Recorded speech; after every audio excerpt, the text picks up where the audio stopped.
YSR Congress party ఉనికిని కోల్పోతున్నారు. అందుకే ఫేక్ రాజకీయాలతో ప్రజల్ని మోసం చేయాలని చూస్తున్నారు. ప్రభుత్వ కార్యక్రమాల్ని అడ్డుకోవాలని ప్రయత్నం చేస్తున్నారు. అసెంబ్లీకి రాకుండా పార్టీ ఆఫీసులు మూసుకొని సోషల్ మీడియా ఆఫీసులు పెట్టారు. సిద్ధం సిద్ధమని ఎగిరిపడ్డారు. అసెంబ్లీకి రండి, చర్చకు సిద్ధమా అని సవాలు విసిరుతున్నా అనంతపురం నుంచి. అవునా కాదా తమ్ముళ్ళు అని అడుగుతున్నా. అసెంబ్లీకి రావాలన్నా లేదని అడుగుతున్నా. ప్రతిపక్ష హోదా కావాలంటారు. రాజకీయాల్లో ఓనామాలో తెలియని వాళ్ళు. ప్రతిపక్ష హోదా నేనిచ్చేది కాదు. ఎవరిచ్చేది?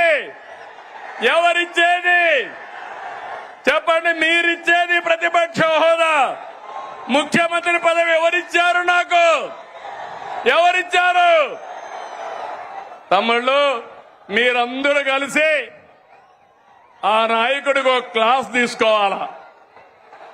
తీసుకుంటారా అని అడుగుతున్నా. ప్రతిపక్ష హోదా అడగకుండా అసెంబ్లీకి రావాలని అవునా కాదా అని అడుగుతున్నా. అవునంటే గట్టిగా చెప్పండి, కూడా చెప్పండి. అసెంబ్లీకి రావాలి. లేకపోతే ఏం చేయాలి? రాజకీయాలకు అర్హులా ఇలాంటి వాళ్ళని అడుగుతున్నాను మిమ్మల్ని. తమ్ముళ్ళు, శాసనసభకు రాకుండా రప్ప రప్ప అని రంకెలేస్తున్నారు. తీరు మారిందా అని అడుగుతున్నా మిమ్మల్ని. రప్ప రప్ప అంటే ఇక్కడ చూస్తూ ఊరుకో ఉండడానికి. ఇక్కడ ఉండేది సిబిఎన్ పవన్ కళ్యాణ్.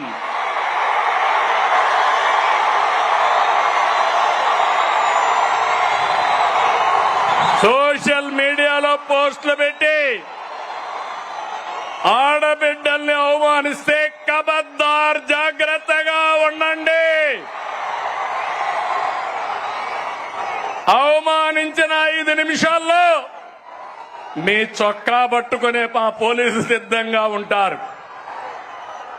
ఏం తమ్ముడు, లాండ్ ఆర్డర్ అవసరమా లేదా? ఆడబిడ్డల్ని గౌరవించాలా లేదా? ఆడబిడ్డల్ని అవమానించే వాళ్ళని శిక్షించాలా లేదా అని మిమ్మల్ని అడుగుతున్నా. అవును అంటే గట్టిగా చెప్పండి అవునని. వచ్చి చూసి నేర్చుకోమంటున్నా. పులివెందల ఒంటెమిట్ట ఉప ఎన్నికల్లో ఏం జరిగింది తమ్ముళ్ళు చూశారు. ఏం చేశారు? రప్ప రప్ప అని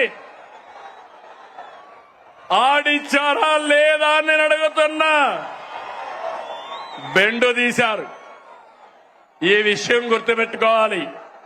ప్రజాస్వామ్యంలో హింసా రాజకీయాలు చేసి ఇక్కడ సిబిఎన్ ఉన్నాడు.